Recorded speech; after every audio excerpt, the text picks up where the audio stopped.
Would you find a ball for me? Hi, what'd you get? Come here, come on. Sit down. Luna, sit. Good girl, stay.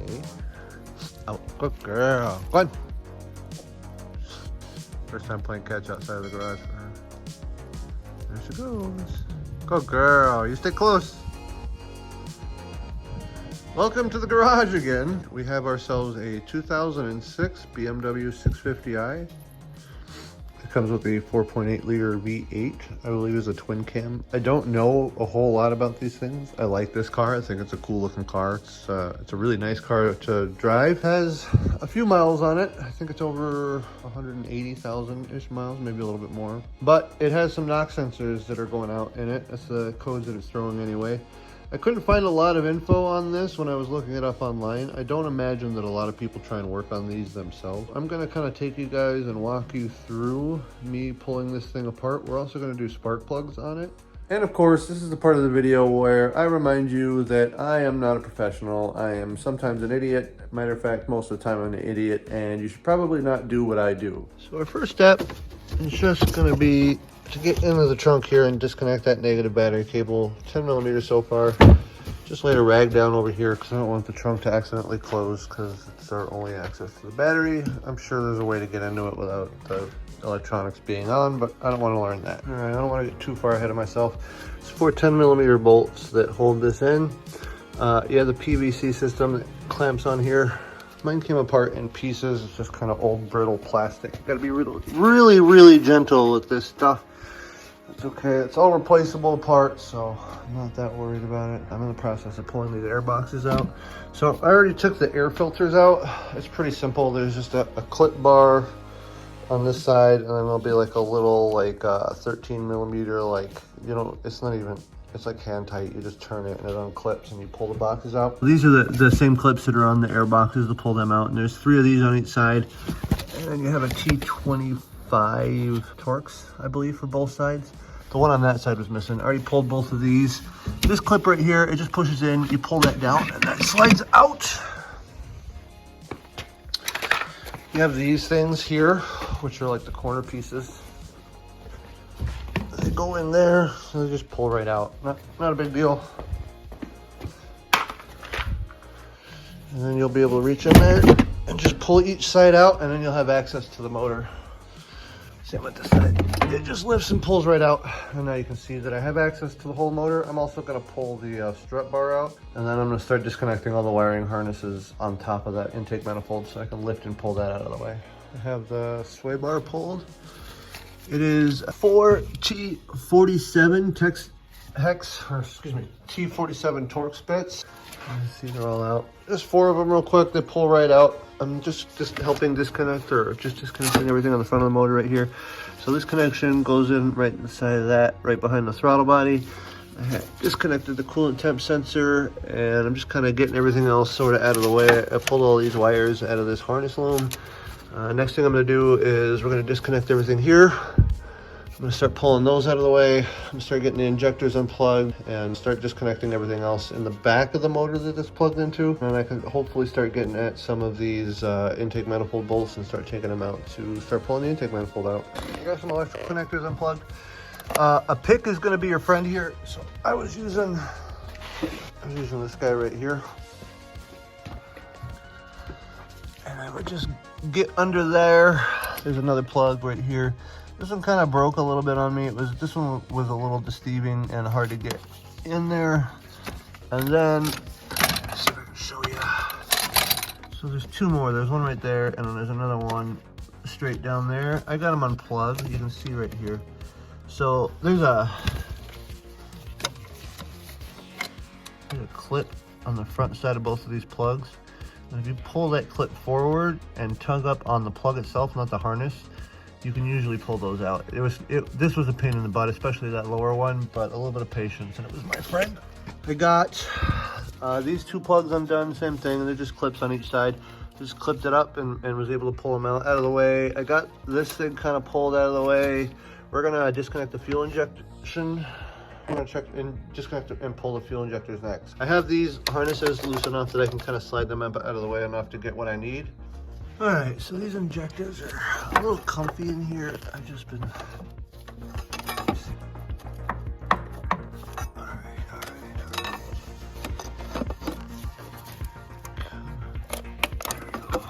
There we go. I gotta easily work them out of there.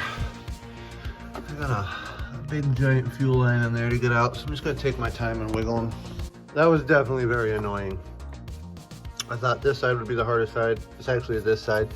Getting this thing out of the way to get this in here is, or out of here, is just a big pain in the butt. I managed to sneak it out of the top. I just got it free, so there we are. Here's your injectors. I got new seals for those, so that's not bad. I got some brake cleaners, so I'm gonna clean those guys all off before I put them back in. Here's the intake manifold. It's obviously out of the car. It has 10 millimeter, excuse me, it has 10 11 millimeter nuts on each side of it going all the way back. You can see here it is in the car, all the studs.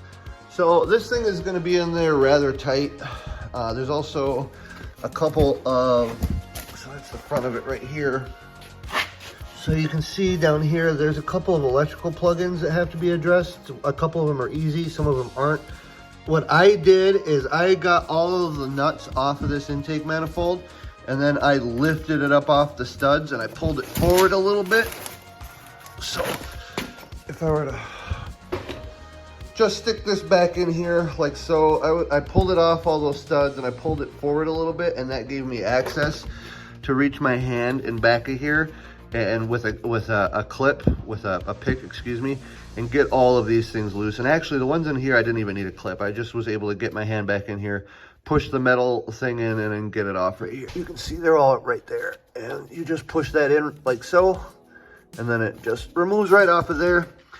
And then you just gotta wiggle it out. And so once I wiggled all this out, I found a big giant coolant link in the valley pan. I talked to the customer and we actually found a viable solution for fixing this leak that doesn't involve removing the motor and pulling off the heads and the front timing cover. Let me show you what I have in here. What I have here is a collapsible hose from the interwebs, and basically this is designed to go in place of the tube that is underneath this little manifold piece right here, which is causing this leak. Inevitably all the seals that are on those tubes go bad, and when they do, they have to be pulled out, and the only way to pull them out is to, well, pull them out the hard way. So that's what we're gonna do today. I'm gonna pull some coolant lines off. We're gonna deal with probably a fair share of antifreeze leaks. I don't know how full this is because it looks like it's been leaking for quite a while. So I think I'm gonna start with just replacing the spark plugs while I got this thing out and apart. So we're just gonna do something simple, and then we're gonna do something hard. All right, just putting some plugs back in the engine right now.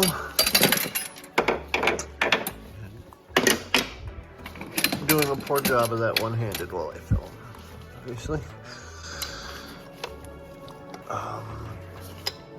You come apart and you come out of there. I was doing it in pieces because it's just easier, especially on more modern cars. This one actually isn't that bad, especially with the top all off. This is really easy to get to if you just pull a few covers off. So I got these two coils done right now. I'll show you how they go in there by putting them basically back together. So we got one. So I'm just gonna push that until it seats. Hiya. Okay, that's nice and seated. So in order to get these out, you have to just kind of hook your finger in this part right here and just yank back.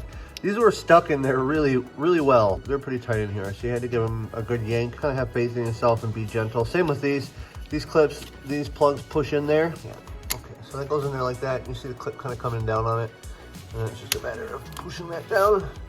That's done. So, and then the reverse of that is to pull that clip up. That's what releases the spring pressure that holds that clip in there. This was kind of hard to do. I just kind of took it easy and worked with it until I got them to pop up. No more than like, I don't know, 6-7 minutes that I have into getting these loose.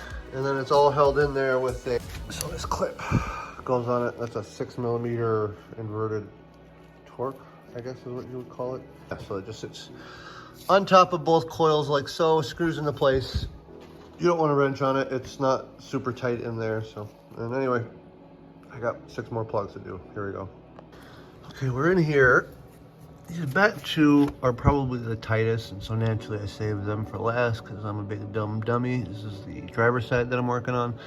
So What I noticed on the other side, I had one of these that did that too. The clip gets stuck in here. So the angle that I have to work at, let me get on it. All right.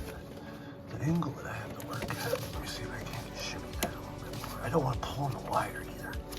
That's a bad idea always. Don't pull on the wire. Yeah, that's just so comfortable. I'm shaking the crap out of the camera. It's not coming out, so I'm gonna see if I can't. There. So you can just pull these caps out of here. I don't think I damaged the coil. You can see I didn't. The nub is.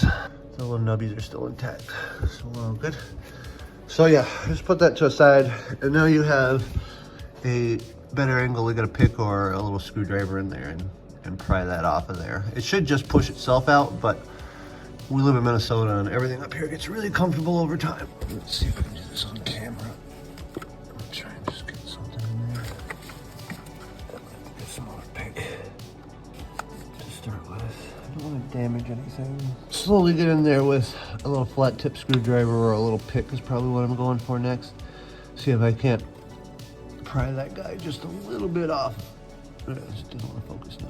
Anyway, I'll be back when I get that loose. Got this loose. Again, I just grabbed a smaller screwdriver and it came right off of there.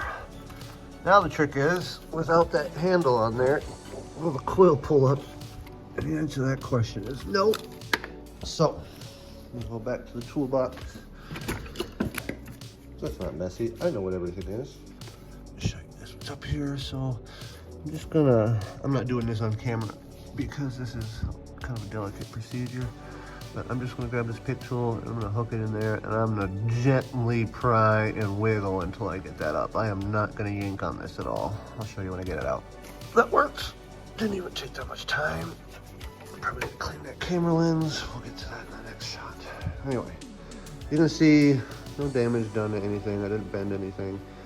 These two tabs are still good, so I can just come right back over here and reattach that on. It's pretty simple. It just clips right on. And that coil's still good.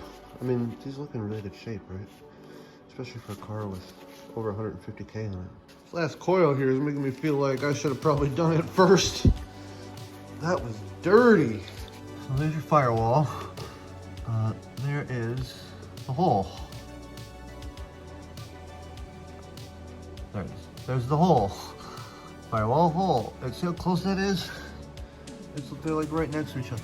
Anyway, that coil will come out of there without having to pull an engine or like rock it or do anything funny. You do have to disconnect. See this hole right here? That's the fuel line. If you trace it back to that bracket right there, that's the bracket it's in, and then there's another line right there. So you pop those two things out of the bracket. You be very careful not to break this line because it's a fuel line and it would just wreck your day. So just take it easy, get a screwdriver and don't puncture the line. Just, you know, just gently work it out of there.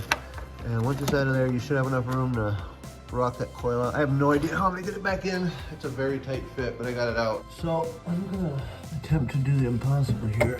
Put this coil back on camera.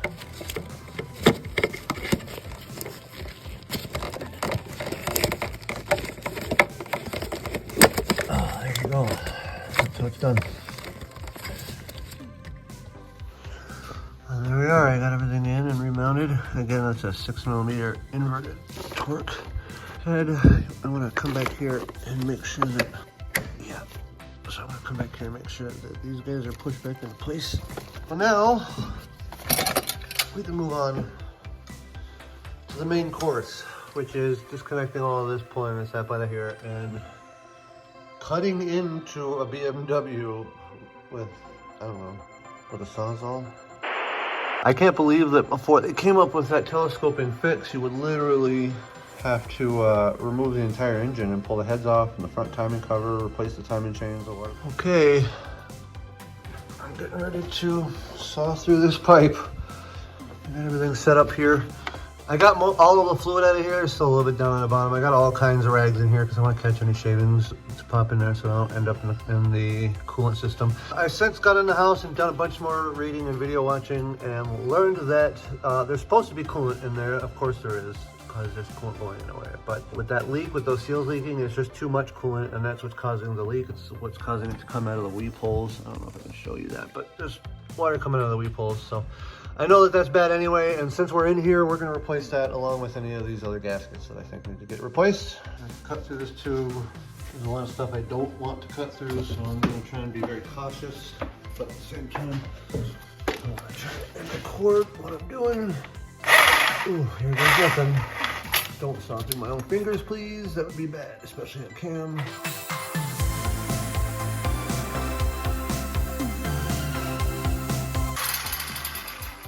That's what I didn't want to happen. Fine, everything's fine. Still have quite a bit of metal shavings in there I don't want. What can I do to secure you? Let me zip tie more of this stuff out of the way. More zip ties, more towels, more patience. Here we go. I'm almost through, so. Come around from another angle now. I don't know. How would you guys do this?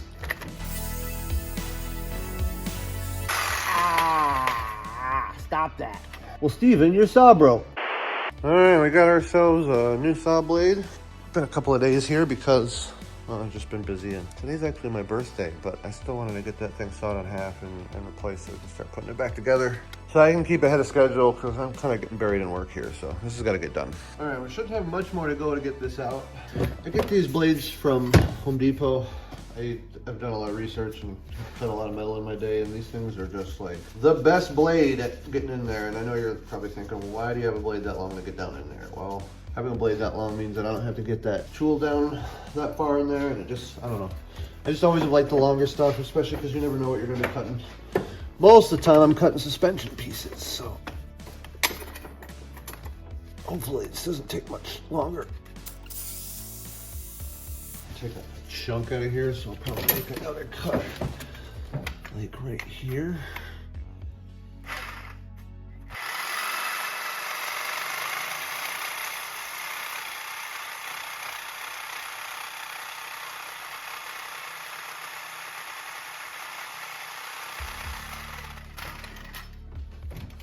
What's going on here?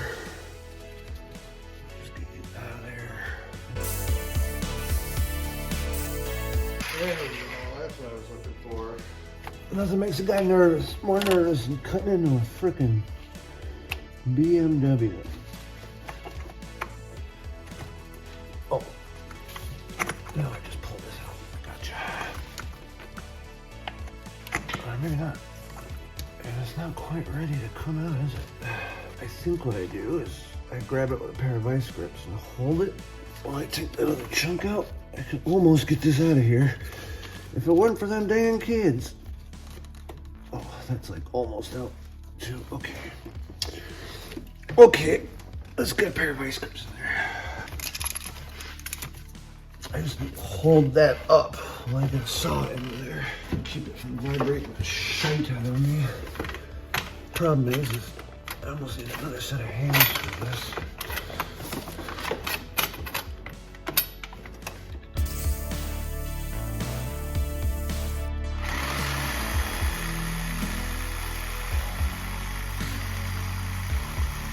Well, I lost the camera, but I got my chunk.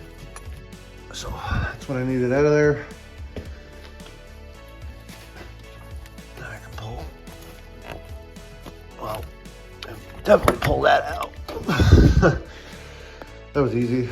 That's junk. And you can see that seal's bad. I'll look at it more, but I already know. I already know.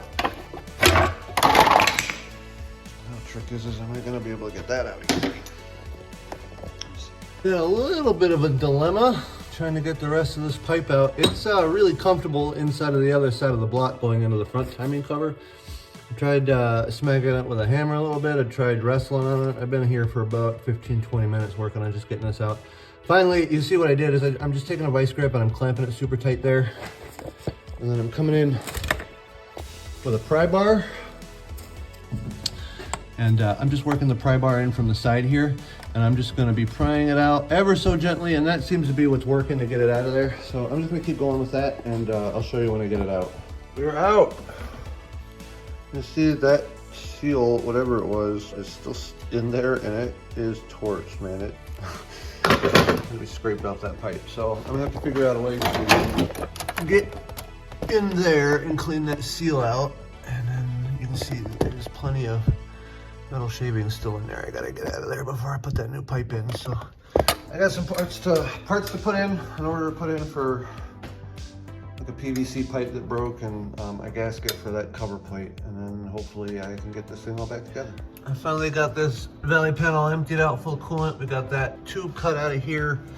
Did take me a couple of days because I broke my saw blade, but I have it all out now. I have to warn you guys that if you are going to do this, you want to try and shield the inside of the motor as much as possible, because when you cut that coolant transfer pipe, you are going to create a whole lot of metal shaving. So I just spent probably about 45 minutes to an hour in here using pretty much a whole roll of blue towels, wiping and cleaning all this up. I got as much of the metal out of there as I could with just dry rags, and then I just soaked it all down, brake clean, and gave it another wipe. And then when I pull those rags out, we're gonna make sure that no other metal shavings got down there. I'm gonna leave it back. It is time to start figuring out how to get the seals out of there and the new tube back in. Here we go. We're still working on this 650i. It's been in this shop for way too damn long. The problem I was having is in this front seal right here. I ended up tearing the new seal that came with the pipe. So I had to wait for parts to order a new one. I also got the customer to order a new water pump and a new thermostat. So I got a whole litany of stuff to repair. I have a new seal kit for this. So I'm gonna take this back apart and probably replace some seals on it. I got some grease here for the seals. I know the problem is that this kit didn't come with any grease, and neither did the last one. And I just bought just some slippery. The CV axle grease is going to be safe for these rubber seals, and it's like the slipperiest stuff I know. Got some new seals for it. This is a mess, but it's my mess. That's okay. Anyway, yeah, we're gonna get busy trying to get this thing back in here today. I wanted to show you this seal. This is the seal that has cost me a week and a half worth of this car just sitting here. Anyway, this seal looks much better than the last seal did. You can see there's a much more obvious taper in this seal.